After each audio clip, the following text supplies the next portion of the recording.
Hello, everybody, and welcome to the stream scene. I hope you all are having a fantastic start to your week as we are here bringing you a fantastic episode talking about streaming music on Twitch. I am joined here by my lovely co-host, the Hunter Wild. What's up, the Hunter? How you doing? Did you really just dab? Really? Did you just call me the Hunter? Yes. Hi, hello. I definitely amped up and boosted myself up, amped up for this show today during my own stream. As I got onto a tangent about the incredible value not only of music itself, but diversifying your exposure to creative endeavors. So like even if you don't dive into art streams, then you can get a lot out of hearing artists on Twitch talk about their experience and the value. And it creates like this cross-pollination, like a positive version of cross-contamination. I think this is also one of those cases. And music is undoubtedly one of the greatest joys that humanity has ever created, ever. And it's like one of the most beautiful things I love about Twitch is having opened up these floodgates for the creation of and distribution of music through Twitch to like such a beautiful and broad audience. So we are joined here today by two fantastic and incredibly well-versed. Did I just make an accidental pun? Well-versed? Okay, I'm rolling.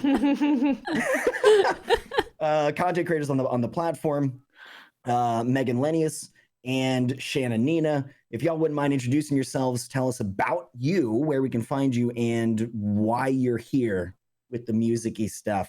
Megan, if you want to go first.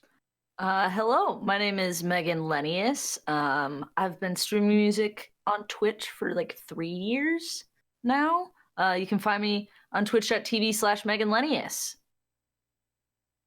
It's great. Short and sweet. Perfect. Shannanina, what about you? I'm Shannanina. I've been streaming variety/music on Twitch for 6.5 years. And you can find me at twitch.tv/Shannanina. I'm basically Shannanina everywhere on all socials. Yeah, you awesome. seem to have Hard gotten to get. that one. Yeah. Very consistent, which is good. So we usually like to start these shows with like the basics. So in your best words, what is music? Okay, I'm just kidding. What? No, I'm just kidding. Okay, fine. It's sound waves that vibration penetrate your eardrums. Oh, okay. It's vibrations. Okay. Basically. It's math. Mm-hmm. Sounds like fun. It's sound math. That was it for this week's stream, You guys. just All right, thanks for watching. We'll see you next With time. that one sentence, I don't want to think about music anymore. No, but so music on Twitch, Shannanina, how long have you been doing music on Twitch for? 6.5 years. Okay, wow. Whole time. But has the music category existed for that long? Nope. So what did music on Twitch look like back in the day? Shauna made music on Twitch happen. It looked like you were playing a video game, but then if you died in the video game, or you would have your game full screen, right? And then you'd have your webcam, and you would just kind of sneakily play songs in between, and then you had to play games again because in the terms of service it said your stream had to be 90% gameplay content. So even being on full screen webcam for too long could get you banned. So I just put it like League of Legends was the main game back then, and so I just and I already streamed League of Legends, so I kind of like did in between games, or when I died I would just play like a quick chorus of something and then just continue playing. But I got banned twice. That's insane. Did you really? Yeah. But back then, being banned was also not that scary because I had people that like friends that worked at Twitch, because at events like the Twitch London office was I think like 12 people or something. So you got to know a lot of people very quickly that worked there. So then if I got banned, I would just message them like help me, and they would just fix it for me. So yeah. Doesn't work like that anymore. Right. That's actually pretty crazy. Do you remember what happened to like bring music onto Twitch? Like, were you actually part of that process? I remember I started because I saw Searches, who's still a big League streamer, sing like maybe like 20 seconds of a song if he was like dead in the game or whatever, and then my I was always singing along to the music I was playing, Groove Shark, I think I was using. I loved Groove And I was always Shark. singing along on my stream, and my chat would be like, "Oh, sing us a song. Your voice is awesome." Blah blah blah. And I was always too shy because I have mad stage fright. I don't sing in front of people, basically.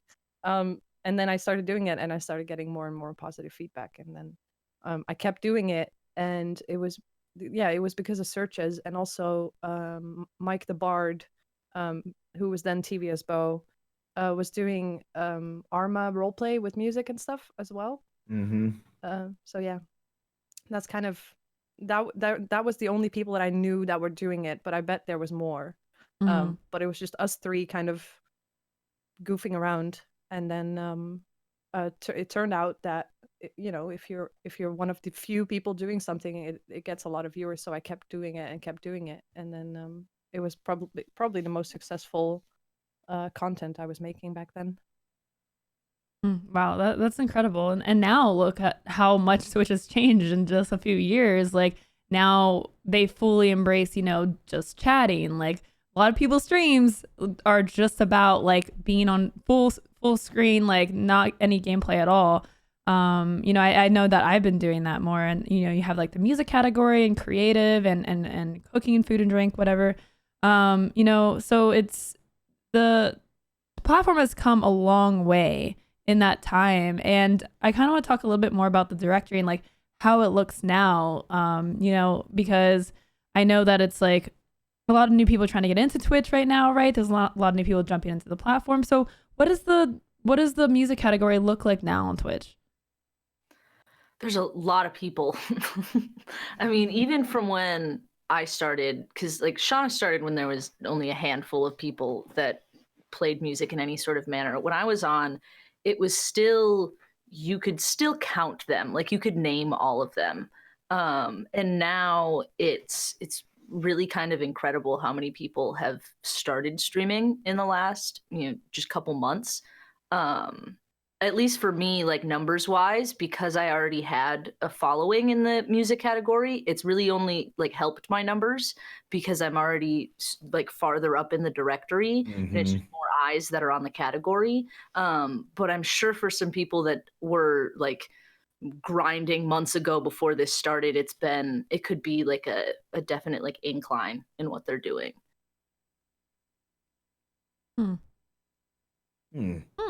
Yeah, I definitely noticed an incline as well as soon as more and more people joined. Because I would say like 4 or 5 years ago, Music Monday had like 600 viewers. And then as soon as more and more people joined, it went back down to my normal numbers, my like core community, basically, with like 100 or 150 people that are usually there, whatever I do. And that's okay because it just means that there's more people enjoying what I'm enjoying, and I don't mind that. And what about the general shape of that directory now, as there's been an influx, as you were saying, as an influx of people creating content, music on the platform? There's been a lot more attention drawn to concerts that are being performed effectively through Twitch. How has that increased? Like, what's the shape of that type of stuff over the last couple of months? I have no clue. I mean, I just took an 8-month break. Like, I don't know. It's definitely like when it comes to what it's done for the music category, it all kind of depends on how, like if that artist is genuinely interested in Twitch, because those viewers are only going to stick around if that channel raids somebody afterwards or like tells their audience like, hey, this is something to go look at everything else. Reinvests it into Twitch, so like there's been a couple of the shows that they've put on where the people that have the artists that have been a part of it or the management team or whoever in Twitch that's been working on it has done like a pretty good job at bringing those viewers to other people. Like I think when Logic streamed on Twitch, he rated like the Dapper Rapper with like 8,000 people or some crazy like that. And it was just because Logic knew who he was and was like, I watched this guy, let's rate him. And That's so cool. and that's the sort of stuff that's definitely helped like build the music community or has helped like bring an influx of viewers in. Mm-hmm. Yeah, that's interesting because, you know, I feel like with streaming, there's this dichotomy between, you know, having a category that's way too saturated and like it's hard to get discovered. But there's also an issue with not enough people in the category where the category is not in the top, you know, couple rows on Twitch and then people don't go and find it. So how has that balance? I mean, it's obviously a lot more now, but has that like affected you or other streamers negatively at this point? Like, is it like does it feel like it's becoming too saturated, or has it just been a good thing for the directory as a whole? I haven't noticed it being a bad thing yet. Like, I definitely think if we continue to get this traffic, it can become oversaturated, but like, I don't think from what I'm looking at, like I can still find people playing in the music category. Like I can still click through and I'm not bored by the time that I get to the end of it, you know, like that kind of thing. Mm-hmm. I think it was too saturated like 2 years ago or something. There was just, I think, more music streamers than music viewers because Twitch really hadn't done anything to promote the music category, which was partially because of copyright stuff. Like even if you sing covers, there's some rules that apply and I don't really know them, but I think that was a big part of it. And that was when they introduced the Billboard thing and they had like the Bob Ross marathon. How long ago is that? 3-4 years or something? Yeah, like that was a like creative thing right when I first started streaming. Years I ago? think that back then there weren't enough music viewers for the amount of streamers that there were. And then now with the pandemic, obviously, I think it's getting a lot more of a healthy balance between the amount of viewers and the amount of streamers that there are. And I definitely noticed that as well. But yeah, I think maybe Twitch should, when they get these big musicians on board, these people like Reggie Watts or Jacob Collier, or like, you know, when they get these people on board, I think they should give them kind of like a basic like social brief of like, hey, this is what Twitch does, this is how you can, you know, connect with other streamers and you know, whatever, or like this is what a raid is, this is what a host is. Because I was seeing Reggie Watts on 30 viewers and I rated him and he was like, what is happening? I don't know what's happening. Am I being, what is happening? Like he didn't know what a raid was. Thing. Yeah. So I think maybe if you get these people on board that are very high profile, maybe kind of explain to them some of the terms like a host and a raid and a, you know, whatever, sub gift or bits. Yeah. Explain the culture. Yeah, Twitch culture. Give them a little pamphlet. Yeah. Read this, get all your deets.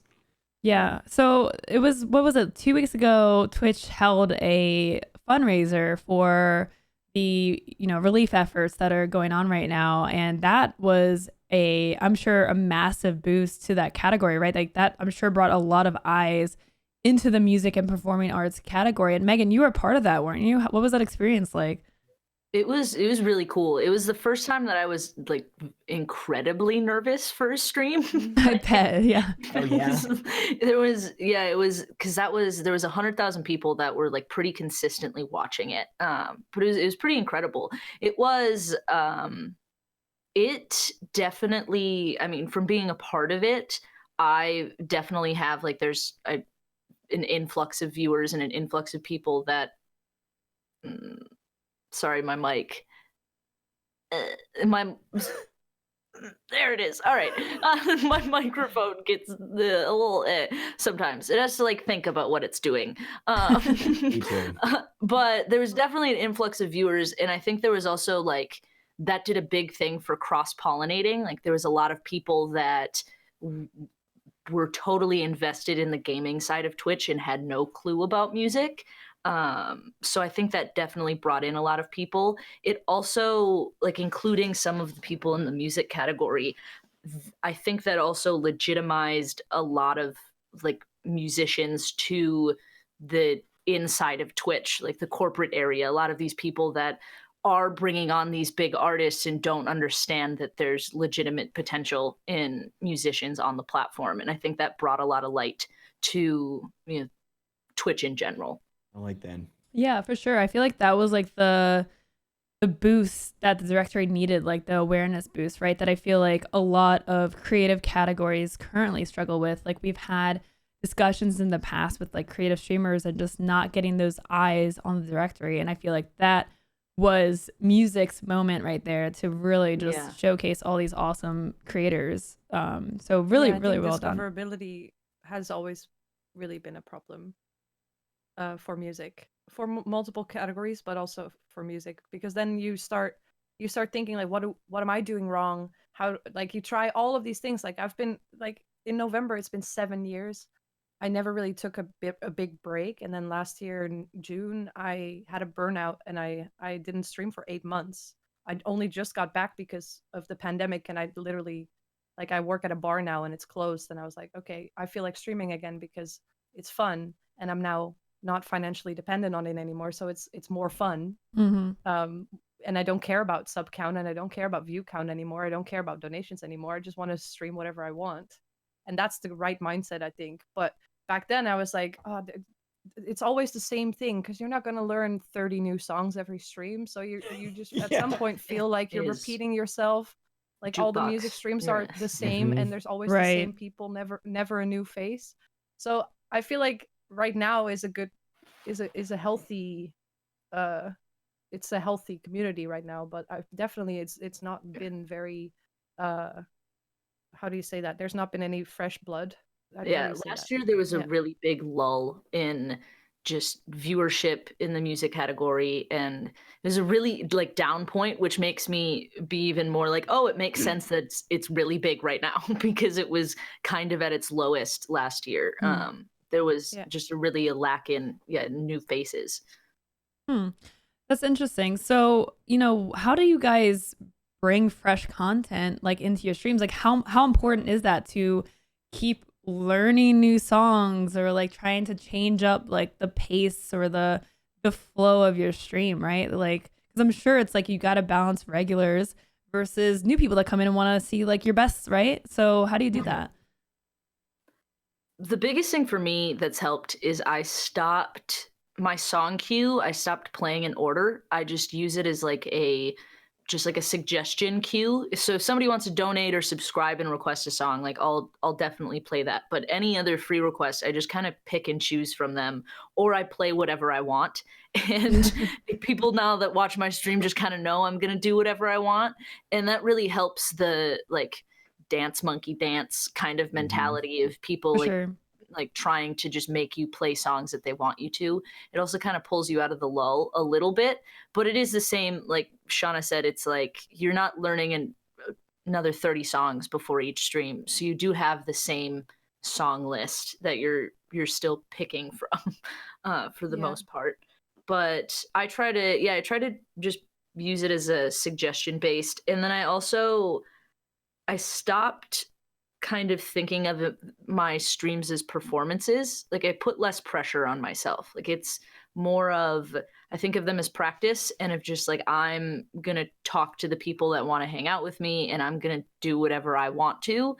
And I think that elevates the stream because they know that I'm having fun. Like when it comes down to it, like for sure, Twitch is about like connecting with the streamer and like seeing them and like having a conversation with them and having that, you know, basically live interaction, or at least in the music category, that seems to be, for me, it's been, that is more important than playing music. Like if I can have a conversation with my audience, that's going to generate more of an interaction from them, or like a fan, like a true somebody that's going to follow me on social media and interact with my content.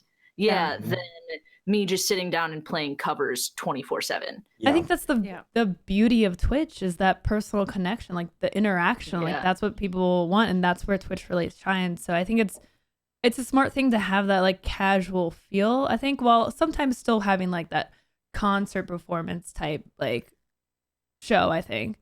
I mean, definitely.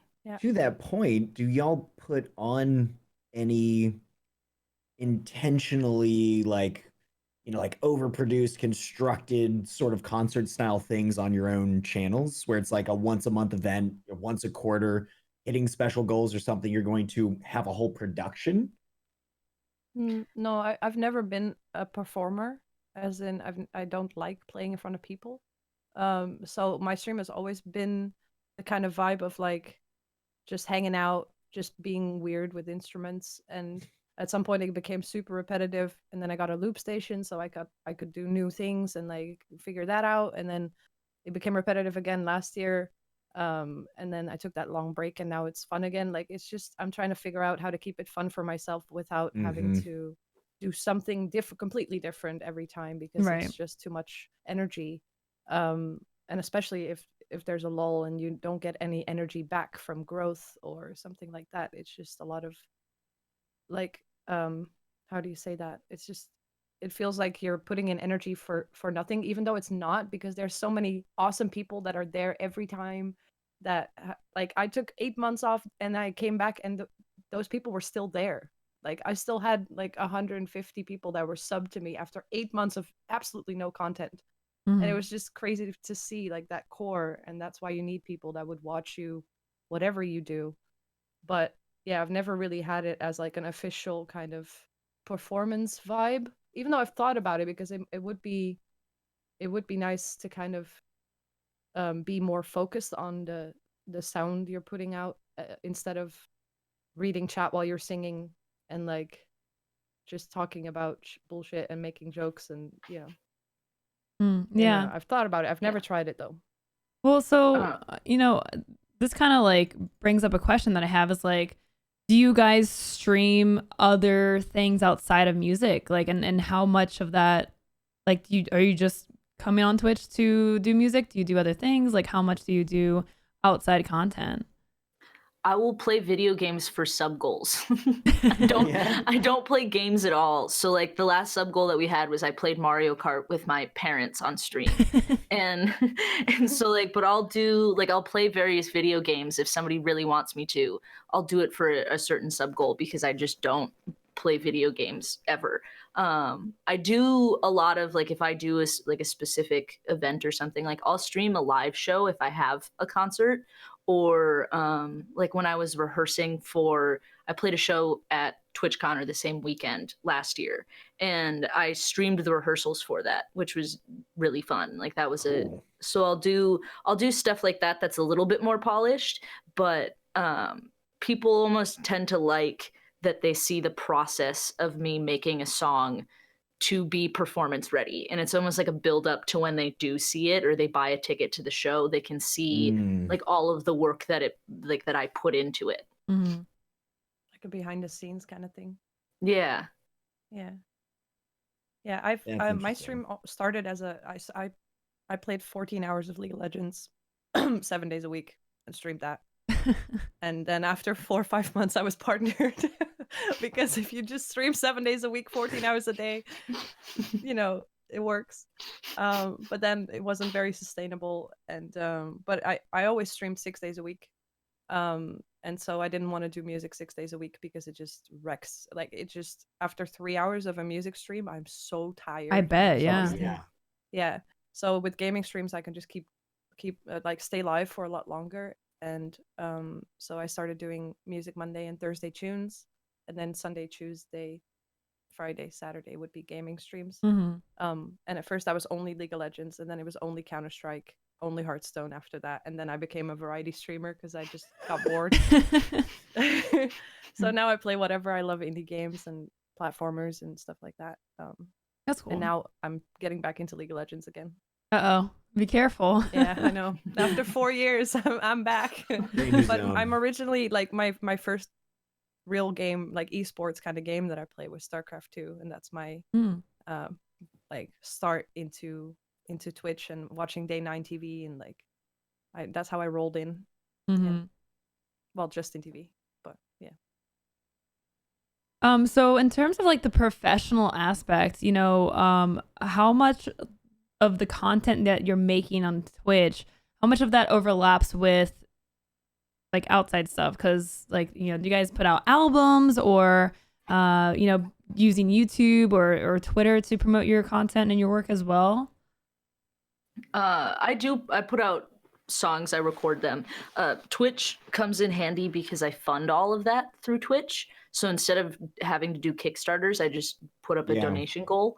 And it adds to that like behind the scenes of even more of like, I helped fund this. I saw you like perform the song. I saw you practice the song. And now I'm going to get to see, like, hear the finished product. It's awesome. So I'll fund that sort of thing. It's also helped like a lot of the live shows, like being able to have concerts based around gaming conventions has really helped because it's just kind of a guaranteed, I know that there's people that are going to be here that'll buy tickets to my show. And it's an added reason to go to them as well. Right. That's cool. Shanna, do you do anything? I don't really do that. Okay. No, I don't think I've ever, and this is kind of, and I should, and it's very sad, but I don't think I've ever taken myself very seriously as a musician.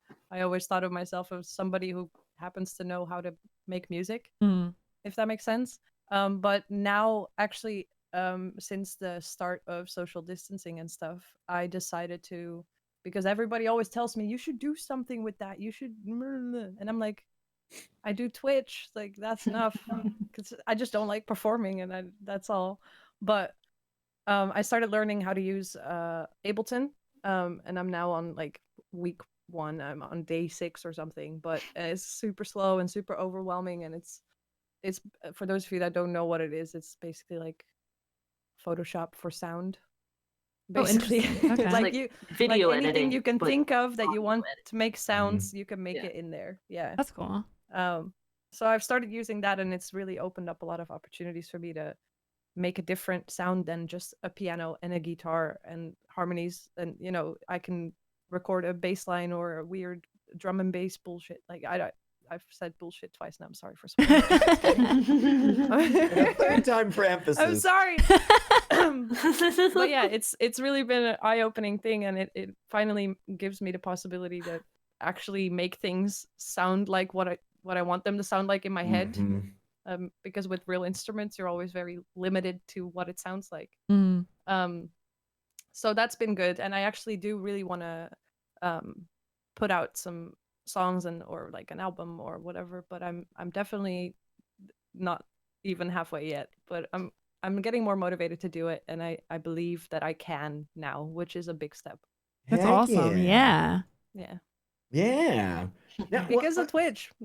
Because they always give you give you motivation to do stuff. Yeah. And like you were saying too, like that energy feedback, right? That like positive feedback loop where it's sort of enlivening you and inspiring you to do more of this stuff. When you get that positive feedback, you're just like, ooh, yeah, and then it can build up, and it sounds like it's gone in that direction. I feel like Twitch chat is like the best hype man, like they will hype you up for anything, Oh yeah. As long as you do it on stream. Yeah. That's true. So what about collaborative efforts? What about working with putting on shows in conjunction with other content creators who create music on the platform, or maybe just also bringing friends on for like a little, impromptu like home show? My band is actually made of Twitch musicians. The show that I played at TwitchCon, I got just a bunch of Twitch musicians to play it with me. That is boss. And I used to do a monthly collaboration with Waxwayne Music, who's just another streamer in Minnesota, and he would come over and we would do like duo streams. I love hanging out with people. Anytime that I go somewhere, I usually try and find a music streamer that I can do a duo stream with. That's cool. That's awesome. So you feel like the community is like pretty receptive to that? Yeah, music community is incredibly supportive. Like everybody is friends with everyone, like, which kind of goes into the like, it hasn't been saturated to the point where people are competing against each other, and because of that, everyone's friends.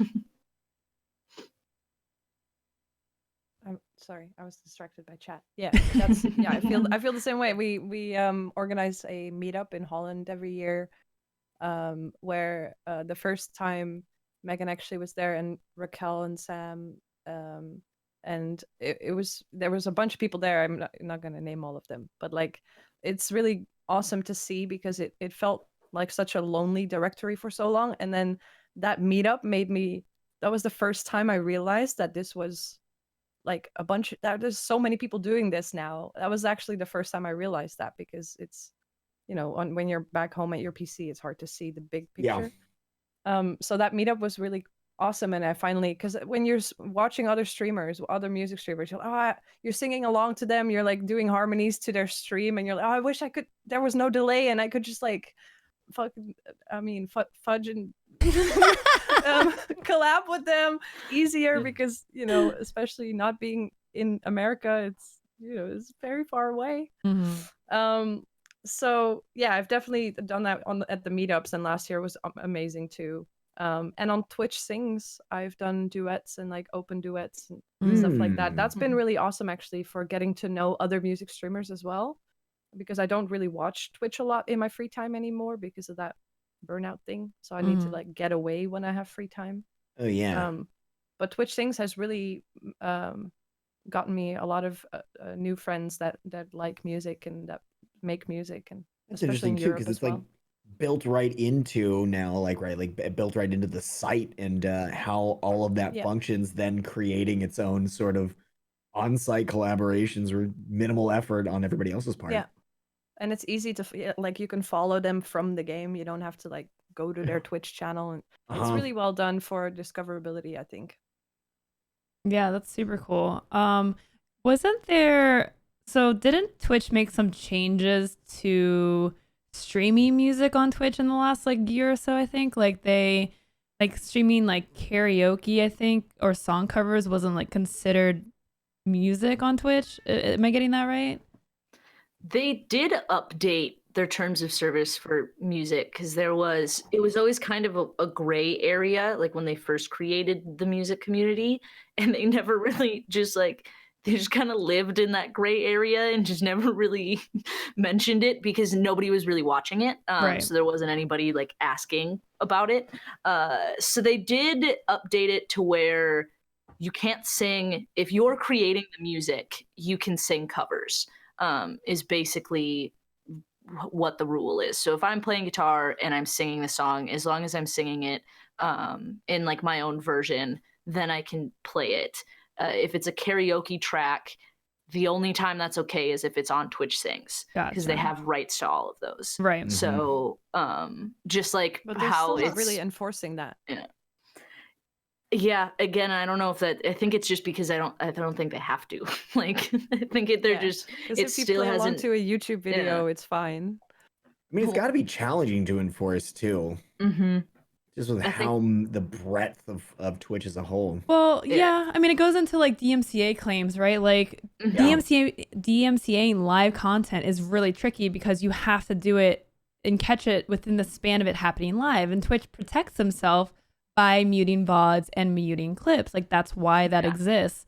And so to actually DMCA someone playing music or someone singing a karaoke song that Twitch doesn't have the rights to, it's such a rarity, because the right person has to be watching the right channel within the right few minutes to file a DMCA, and then they don't actually have proof anymore, because there's nothing saved on Twitch's end anymore. It's all muted. Yeah, that's what I'm worried about with all the attention that the music section is getting right now. I'm worried about it becoming like YouTube, where you can't even upload a cover of a song where you're playing all the instruments without getting a DMCA strike. But yeah, because like it's great that we're getting more attention, but it also brings with it a lot of that kind of thing. Yeah, I mean, I can only imagine like legal will start to eye Twitch, especially as big creators are coming over, right? Like big artists are, now streaming on Twitch. That's going to get a lot of record labels' attention, right? Like the second they start losing money, it becomes a problem. So I can envision the category and music on Twitch changing, in the next year. To say for better or worse, it's hard to tell, but I can imagine like this is not its final form, right? Oh, of course not. This is like, they've just like started paying attention, like really paying attention. Now it'll be interesting to see what they do with it. Yeah. And so another issue that has been brought up with the popularity of drops on Twitch, and the Valorant directory has been a discussion on 24/7 channels. And I made a tweet about this like last week, and actually got some responses of this has been happening in other directories for a long time, including the music directory. This This is not a rerun. I'm sorry. No, yeah, Pre-recorded. this is like so people have been, and this has been a problem in Mixer too. So and Mixer actually addressed this like a few months ago, but Twitch has yet to actually address this problem. And I don't know if you guys are probably closer to this issue about people streaming 24/7 in the music directory and kind of drowning out smaller creators. That's like, I they think have, like, those anytime I radio can stations? talk, yeah, like the 24/7 radio stations. Anytime I talk to a staff member, that's like one of, and they ask me, what do you want changed in the music category? It's please put like radio stations in their own tab, like get them out of the directory. And there was a big debate on like, well, and I don't think it would be as much so now, but there was a couple of years ago, it was like, how much does that do to boost the category? And That's the debate. Yeah. yeah, and in the long run, I was always like, you can't see me. Like, as long as there's a giant list of music, 24/7 channels, nobody's going to find me, or somebody that may find me is just going to look at this and say, oh, it's all radio stations. There isn't any actual musicians on here. Yeah, right. Because I guess your issue at hand is, as much as it may draw more attention to the category, if it draws that attention to the category and then the people who jump in there never see you anyway, then Yeah. what's the point of having all that attention? It doesn't actually Exactly. benefit everybody else. Mhm. Right. For as long as I've been on in the music category, there's been 24/7 like radio channels. Yeah, I mean, this like devalues Twitch as a whole as being a live streaming platform. Like, if there's distrust created between the viewer and the content they're browsing, like people are not going to want to even go to the directory because they're just going to start to assume it's non-live content. And this goes for any channel, any category on Twitch, where it's like, if you can't trust the content is live, then what is the point in even being on Twitch, right? Mm-hmm. And especially as you're oh yeah, go ahead. It's still live though. It's just not interactive, and there's a bunch of people that don't have any interaction that stream live content. I think like the difference between this whole argument is about people streaming reruns as if they were live content, and basically miscategorizing their own stream, because miscategorization is against the terms of service. And people are only streaming, like window capturing their reruns, because if they put it as a real rerun, they won't get the front page time that they got the slot for, and their channel wouldn't be marked as live. So they would get less viewers, basically. So I think it's not so much an argument about non-interactive content, but more about people mistagging their streams to seem like they're still live. Because I do think a radio station is a live stream. It's just not interactive. And I feel like it has a valid place on Twitch, especially since Justin TV basically allowed all kinds of content, more than Twitch does now. And so having their own separate place is a really good idea, but I don't think it's like bad for like discrediting Twitch as a platform. Yeah, I do see what you're saying. Like, there is definitely a difference between someone running non-live content and then having like a radio station that's not interactive. Like, I totally see the line you're drawing. So my question is, are both harmful? Is one harmful and one okay for the category? Like, should they both be distinguished from being live content? Or would you just put the radio, keep the radio type stations in that category? It's difficult because they're in a musician like category now, and they're not musicians. Yeah. Like, I don't necessarily mind it. Like, I've lived with it. I would, in like a perfect world, I would like them in their own tab. I agree with Shauna, and where if you're screen capturing an old stream trying to make it seem like you're live, that's not a very good thing to do, because obviously you're trying to cheat the system. But like a radio channel is still, it's a a live show. Like it's brand new content. It's not, something that's being, grabbed from a different live stream for the most part. I just think it drowns out when you have a music and performing arts. It just dries out all of the performing arts. Like it just runs you all out. There's too many of them. And that's where, in a perfect world, I'd like them just in their own tab, like have a music tab and then a performing arts tab. What about the or tag like a radio system? tab? That's what I was just thinking about, like because there's a way that you could distinguish things under an umbrella, right? Where it's like, I want to listen to music. Maybe you don't know what yet. So you go into the music category, and then from there you can see it distinguished between, here are live performances, here's like radio station style stuff and whatever, and you have the subcategories. And that's kind of what the tags are meant to do, right? To help you filter from within a broader I think category. that's what they will do probably in some period of time. Like that's what I would assume that's the reason that they added that, is just because they're going to implement that in every category. Like I feel like maybe the directory won't be the main place, like the game directory won't be the main place of people finding content. Right. Yeah, hopefully. They just need to communicate it to their creators in a way that doesn't make it seem like you can't be on this if you do that or whatever. Like I feel like a lot of people are going to get upset about that. But yeah. Yeah, and there's definitely concern for, the story of creative on Twitch and how that became too segmented to the point where it killed creative, because it was too separated and none of the categories could do well on the directory, and that's the main way people find new content. So I do think, like, you don't want to fragment the music category as a whole, but rather have subcategories that are under the music umbrella, like whether that's the tagging system, whether that's just like different tabs or suggestions at the top. There's a way that they can make it more prominent to viewers, because I know a lot of viewers don't use the tagging system.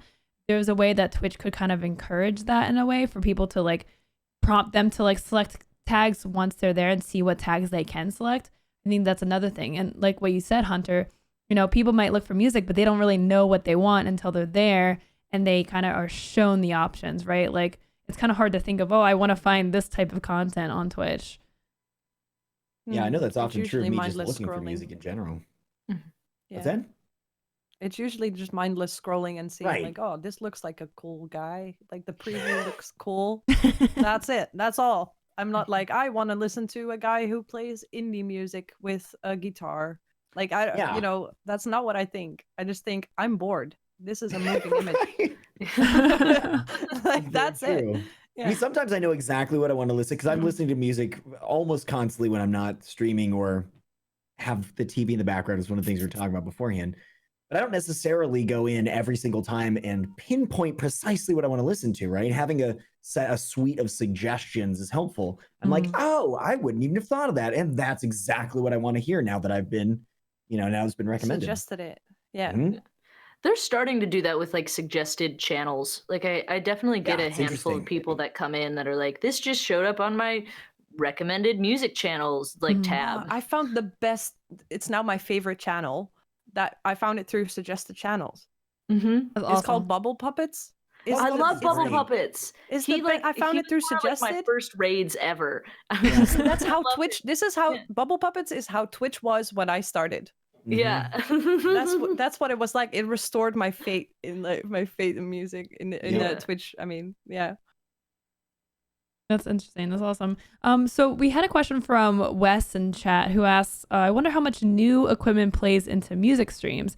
A variety streamer needs to buy new games, but do you feel pressured to buy/use new instruments to keep your content fresh? Swap out to a ukulele on occasion. Yeah, I every once in a while I'll do that. Like equipment wise, I'll upgrade like sound equipment. With a music stream, you have to sound good, so I like consistently am tweaking like mixes on my stream and buying like different pro audio equipment to make things sound better or like be more efficient. That's another thing, because you have to set up so many different. Streaming isn't built for music streamers. So to get like good sound quality, you have to jump through a lot of hoops a lot of the times, or you have to like already have certain equipment. Like you can buy like a USB mixer, but that USB mixer isn't going to give you like recording studio quality audio. Mhm. And so in order to get that, you would have to use something like Ableton, and then you have to buy a bunch of, or not buy, but download a bunch of weird plugins that like route your audio through your DAW. And like, Yeah. I did this last week. I thought I was gonna stream Ableton and I would just like use it. It would be desktop's audio and I would just like It's stream it. It not. took me 2 streams, both of 12 hours to I cried. It was 25 my hours. It's frustrating. I cried it's on horrible. stream. Like, Yeah. I had That's why I like 14 VODs because I had to reset my PC the whole time. I had like I used to do that, and I got so frustrated with like routing audio through on one computer that I use my laptop for all of my audio now. So I have like a dual PC setup except for like streaming music basically. So there's a lot of like, I'd say there's a lot more hoops that you have to jump through, and I think there's more troubleshooting than an average stream, like, or just a gaming stream. Like, I feel like sometimes gaming streams, you can just set them up, or you have like a system in place to just push a button or like turn all your stuff on, move, stands around, and you kind of have it good. Where there's like a lot of ins and outs that you have to like troubleshoot. If you have noise in one of your audio cables, like, okay, great, now I got to check my 4 interfaces in all of my microphones. I got timed out. Sorry. That's it for you. Banned forever. You can chat again in 0 seconds. I can't chat again. What are you? I mean, is there also a problem when it comes to the quality of audio that you're actually capable of outputting through Twitch specifically? I haven't gotten to that point. Twitch outputs audio at like CD quality, I'm pretty sure. I think it's like 196 kilohertz is like their standard. I think so. I don't know for sure. And this is like the side of Pro Audio that I'm like, I don't know. But I think I heard on a stream the other day, somebody was talking about it, and they're like someone in Twitch chat, which makes me think that it was probably true because, but why, of they course. said that they output at like 196 kilohertz, or that's like the max. And that's CD quality. So that's like, as long as you can get to that, nobody's going to really tell the difference at anything above that. That image definitely USB seems to nail it. Thing. But I do want to keep getting more and more instruments to keep it interesting. I want a theremin, and I have a nose flute, and like I bought all this weird shit. But I have just a normal Focusrite, like 2i2, a Scarlett 2i2, which I've had for 5 years. I haven't really upgraded because I think it's very scary to spend money when your income is so weird and unstable. And now that I actually spend money, it is, but like especially when streaming is your full-time thing, it's just scary to spend like €1,000 on a mixer or whatever. Like now that it's not my full-time income anymore. Yeah, exactly. Like you don't know if it's going to be worth it or something. Or if nobody else can tell the difference even. Exactly. I also don't know enough about it to justify that. So I'm just kind of like, I've always been like, I've always had a ghetto setup. I streamed from a laptop until a year ago. Like, how? Oh my gosh. Oh, really?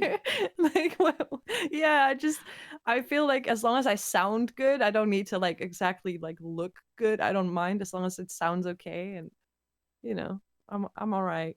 Yeah, that's definitely an important piece. So if someone wants to get into streaming music on Twitch, I want to kind of hear from you guys in terms of the hard learning lessons that you guys have had with setting things up or preparing content, and I just want to hear some insight on like the growing pains of being a musician on Twitch. What is that like? Oh gosh. So much Googling. Yeah, it's just a lot of like, you have to be very resourceful, like just being able to, because there isn't like, troubleshooting like forums aren't built for Twitch musicians. Like they're all problems that somebody's had for a gaming stream. So when there's like most of the things that you're using, you're repurposing something. And so you have to be very resourceful. But I also think that it's really easy, especially because there isn't a lot of information on, like there's a lot more now. My manager actually wrote a book that's called Twitch for Musicians, and it kind of like breaks down like all of the like ins and outs of it. That's But awesome. yeah, and so there's a lot more information now that's coming out. But I think like it's really easy to get discouraged when you get to that place of like, oh wow, this is an overload of problems that I may have, or like forums that I have to get through.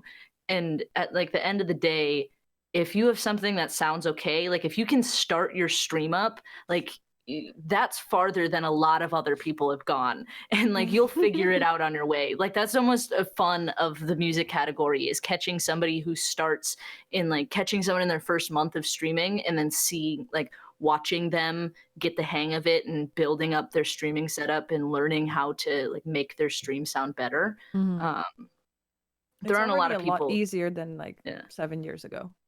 Oh, Yeah. I can't imagine. Because what I did, I had a 30 euro headset from like some weird shop, and I put it on my desk with my headset microphone up, pointing towards me, and I would play guitar, but like I would sit like this, so that my guitar was further away, so it was less loud, Mhm. and then I would sing that way, and I would just sit like this, and then it was kind of level. That's what I did. And then Perfect. and then this is back when you had to like program your own follower pop-up in HTML. Like that Oh, that's no. what we all did. That's crazy. Yeah, and so it's definitely a lot easier now, but it's also the bar is higher now, because back then there was nothing. Like everybody was doing like my microphone was duct taped to a lamp. Like it was Yep. back then that was fine, you know. And now you tune into the music directory, there's people with like bokeh, like blurry backgrounds with like fucking like it's so cool, and they have all these Ableton things that are working and all these lights that are blinking. I don't know what they do, but like like it's just the bar is so much higher. Yeah. Like just the way like Megan's frame looks right now, it just looks so fucking cool. Or like Jovian's setup, right? He's got all of the Scene of Action is a big one that's got like Scene of Action's he's got crazy 21 cameras. Yeah, like it doesn't. Mr. Greggles has like he's a drum streamer that has like he's like coded his own layout camera and everything. Yeah, and it's like it's wild incredible. stuff. It's really crazy. How like what people have figured out to do with and there's music. integrations, things like Streamlabs or whatever, like things that just are built to work with Twitch. While you know back then it was just it took me 3 days to get a follower pop-up to work and to be in the color that I wanted, because you had the hexadecimal color codes and stuff. And then the font and the typeface you were using, and And so I think it's important to realize though, like, so getting started streaming music can be super daunting. I mean, getting started in general can be super daunting, right?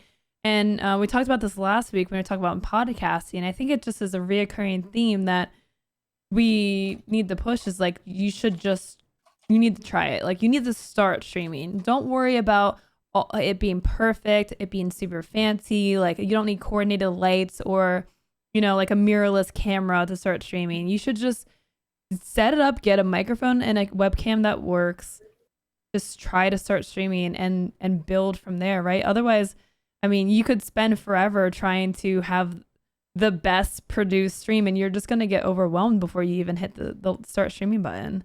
Well, even by the time you do figure it out, there's going to be better technology that other people are using and like new innovative techniques. So by the time you get that perfect stream, you're probably 2 years out of date anyway. Yeah. You just got to get into it. I remember I had a 240p webcam when I started. Oh my god. I used like it was a camera I used to record my shows, and it had a fisheye lens, and it just happened to also be able to connect to a computer as a webcam, and that's what I used for like the first 3 months of streaming. Like, oh yeah. Yeah, I remember my viewers were actually like, I also didn't have a donation button or anything. That wasn't really a thing back then. So I remember my viewers were like, "You need a better webcam," and I was like, "No, I'm fine. Like it looks like 8-bit video, but still, you know, you don't need to see my face. It's fine. You can hear me, right?" And so they actually forced me to in PayPal back then. You could get an embed thing, and then you had to put it on. It was weird. You had to code everything yourself, but they figured out how to make a donation button, and so I did. And then they donated for a better webcam, which is the one I still use. Is the C920. Great. And That's the yeah, standard. it's and a better microphone. And yeah, I upgraded to a blue snowball, and then I used that for like 3 years. Yeah. Instead of your taped up. Oh yeah, yeah. And my webcam was on a Nutella jar. That was that jar survived till like 3 years ago when I moved. Oh, all right. It was my webcam stand. Yeah. I mean, to be fair, like my camera is resting on a box of fabric markers right now because it provides Right? like just enough height above the monitor. So, you know, it's just a lot of us. You don't need fancy stuff. You don't. You know, we've all been streaming for a couple years at this point, at least. You know, so we all start from somewhere, and so to try to match what someone's been doing for 5 years, it's unrealistic. Like you should just start from somewhere and work your way up. Like best way to learn, I think. Mm-hmm. So, in terms of like programs and plugins, do you guys have any software that you guys recommend to kind of just help facilitate streaming on Twitch or like even upping your production game? I learned about this OBS plugin called Stream Effects that lets you can source mirror things, so you can put like multiple effects on anything basically, and it won't screw up a different scene. And awesome. You can also skew video sources. So like I have all of these green screens that are in the background of this. I have one on my wall. That's where I put like my loop station. So now I can like skew the video source on like the wall, and it looks like it's actually like in the background of my stream. And that's cool. Like blew my mind. I was like, this is the greatest thing ever. Like this is perfect plugin.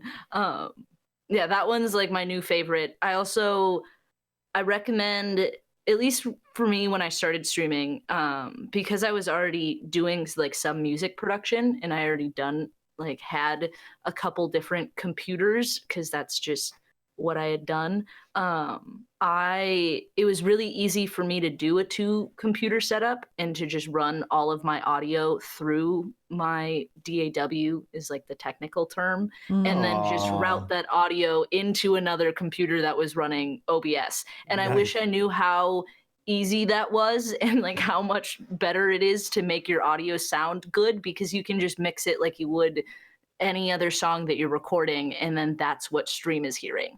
And so that was something that if there's anybody that's starting, I wish I knew that. Like I wish I knew how simple it was, because I would have done it way earlier. I need to do that. I still do the same as 6 years ago. I just have a better camera and a better microphone. I don't really do anything fancy because I was so demotivated to do anything for the last like 2 years. I was really not into it anymore. And I know it took 8 months of absolutely, I didn't turn my PC on for 8 months. Well, it's kind of a testament to like the community aspect of it. Like people don't like even more of the like just start streaming because people want that connection with the streamer. They don't necessarily care about what you're, how, if you have a perfect video or audio setup. Like, if your content is good enough, that'll speak for itself. Yeah, I agree. I just don't do fancy stuff. I wasn't motivated enough. But now, I mean, the DAW thing is new to me, and making that work was plenty fancy for me to do that. It was just so much pain. It was such a pain. And then Benjamin Bright actually tweeted me, and he was like, I can set this up for you in 3 minutes. And we screen shared, we team viewed on Discord, and it was fixed in 5 minutes. And I just spent 2 full days being pissed off at like all of the settings and all of everything that, oh man, it was fixed in 5 minutes. It's crazy. It's yep. What about for like lighting? What do you guys use for lighting? I have a bunch of Edison bulbs in my studio. I also have a window directly in front of me, so that helps. But recently, I needed a new light for that green screen, and you can see that just like gray box that's back there. That's literally just like a piece of cardboard that I had bought a bunch of white LEDs and just like laid them out in a row across it, and it works as a perfect light, like a light screen or a lighting. I don't know what Softbox. a softbox, yeah, basically for my green screen. So I just kind of get lamps for a while. That's what I streamed as my main like light source. Is I just got a really bright light bulb and I put it in front of me. Works. It works. Mm-hmm. It works. I recently got a Elgato key light, so that one's right there in the middle, but I don't have it very bright because acne. But you know, I also have a Philips Hue light strip behind my desk, like against the wall, and a Philips Hue lamp over there. But I try. I used to have like a super bright softbox, and it would give me headaches after a few hours. And I just think it's not that important to be like super well lit. It just needs to look cozy to me. Like it doesn't need to be super real It does look cozy. to the color of your skin or whatever. You know what I mean? Like, That's why I like the Edison bulbs, because it just helps. Yeah. Like it's a nice mood setter. Yeah. I had like the whitest light just so my colors would look like they would look in real life. And then I was like, that's not it wasn't productive because it just gives me headaches, all the bright white things around me. Yeah. I mean, if you are, I mean, depending on even then what you're doing with art making, doing painting or something, you may want to go for that 5,500 to 6,500K range. Behind you. Yeah, green screen also to make the. I mean, you get balancing things out for whatever it is that you're intending to produce seems of value. If you want that cozy look, that's achievable. If you want that pop and that vibrancy that needs to kind of be overwhelming, that's achievable. So I was kind of wondering, is there a way to, I mean, I'm sure there is. Do you guys know of a way to coordinate your lights with the music you're playing? Is there a program that does that? Yeah, you can get like just like you can get basically like a soundboard, like a mixer, but for lights. And there's like ones that will run all of it in your computer softwares too. It always confused me, but there are programs that you can get that will be like it'll be triggered by like the bass drum in a song. Like it'll just be a certain frequency and that'll change certain things. I think like Scene of Action and people that get really intense, they just program full light shows with their music. Songs. Yeah, like they have, like he's playing with a click track. I'm assuming he is, and he has everything like rehearsed and laid out ahead of time. Yeah, I bet. Yeah, I know the Philips Hue lights can. I know they can tie to programs. I just didn't know if there was like a certain one for music. I know that they can be triggered by subs and stuff. Yeah. Yeah, using another app for that. Yeah. There are a few that you can plug into something that has a tiny little microphone. Same thing with the Nanoleaf. Nanoleaf has like one version that you can buy. They're almost always more expensive. Of course. Buy the one that has but it can be done with a few different ones. Yeah. Like I'm an idiot and I can get it to work. That's the price difference too. Make it super simple. So we're pretty much wrapping up here, but I do want to give you guys an opportunity to, if there's like anything else that you would want to touch on for people that are looking to get into music, streaming music on Twitch, or just looking to improve, like what kind of advice would you give to an aspiring music streamer? I guess like go be friends with other music streamers. Like our community is very friendly and we are like really willing to like help people grow and like answer questions, and there's a lot of discords that you can like join and you can be a part of, and like people that will like help you get over those learning curves. And so a big thing is just like go browse the music category and become friends with people. Yeah, no, that's actually really great advice. I feel like that's even undervalued advice because people are always like, how do I grow? How do I grow? And like one of the best ways is to just befriend other streamers and kind of work together, collaborate, like you mentioned earlier, you know? Mm-hmm. I would also say don't put the bar too high from the start. What we just touched, like you can, it's fine to want to improve, but don't cut yourself down because you're not at the same level as somebody else who's been streaming for a while. As long as you don't sound like Daft Punk when you're talking, you know what I mean? Like, as long as you're fine, your audio quality is not so terrible I want to not watch, then you should be okay. And also if you want to do music and other things, you don't have to just be one kind of streamer. You know, you can define what streaming is for yourself. You don't have to pick and choose. Yeah. Awesome. All right. Well, we're going to wrap it up here. But before we go, we have a show coming up right after this. So don't go anywhere. Your Brand, Your Business is back talking about how to work with game studios. So that is a question that we get a lot. What? Is today the one with Rathan? Yeah. That they have on there? Yes. From Adult Swim. Yeah. So that is going to start in just a few minutes. So don't go anywhere if you want to catch that. I know we get that question a lot. Like, how do you get game codes and how do you approach game devs? Well, Rathan is going to be on the show to talk about it. So don't go anywhere. That's starting next. But before we get to that, we got to do some shout outs to our lovely guests today. Thank you both for joining us today. Tell us. Yes, of course. If you could tell us, like, pleasure. This is great. We couldn't do the show without you guys. We could, but it would be really bad. It would be. I don't know. You guys haven't heard me sing, but it's not good. Can we get some of that? Can you sing for us? During the Patreon segment afterwards, definitely. But yeah, so where can we find you guys and what are you up to? Tell us about your stream.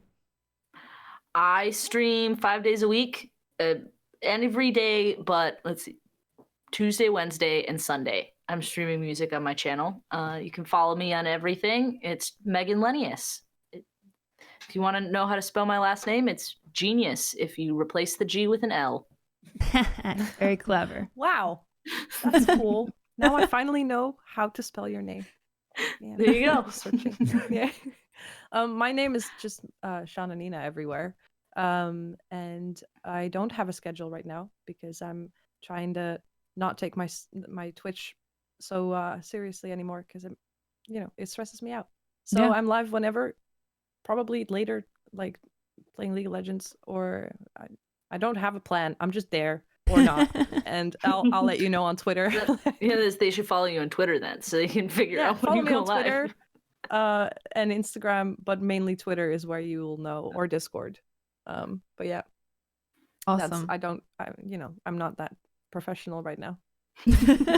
I don't know. I think self-care is pretty professional because if it allows you to stream, I mean, I've been more motivated and happier than I have ever been with Twitch and stuff. Well, excluding the first like 2-3 years, but yeah, it's been working for me. And if you don't want a reliable streamer, then it works for you too. You can rely on me.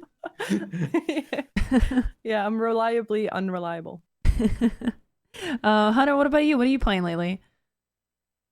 Industries of it took me a second. I had to go back and find the words. Industries of Titan is a fantastic little industrial hyper-capitalist colony builder that I've just been diving into real deep. Got a couple of really exciting games coming out here soon, indie titles. Normally stream 4 days a week, Monday through Thursday, starting at 11 a.m. Pacific. I run on my own channel, twitch.tv/thehunterwild. Right here every Monday, next to the ridiculously awesome, fantastic. No, cutting you off. One. Listen, I got it. Okay. And I think I may be doing some interesting after dark streams coming up soon. Oh, on Twitch or OnlyFans? Yeah. No, on my OnlyPants account. Only friends. Only friends. I've been calling it Lonely Dance just to avoid that works. Yeah. Mm-hmm. What about you, Loco? You can find me at twitch.tv/LOWCO. I talk a lot on my stream, and we talk about like gaming news and streaming. I talk about the industry a lot, random stuff. We talk about food and random things. And I do play games. I play all the games.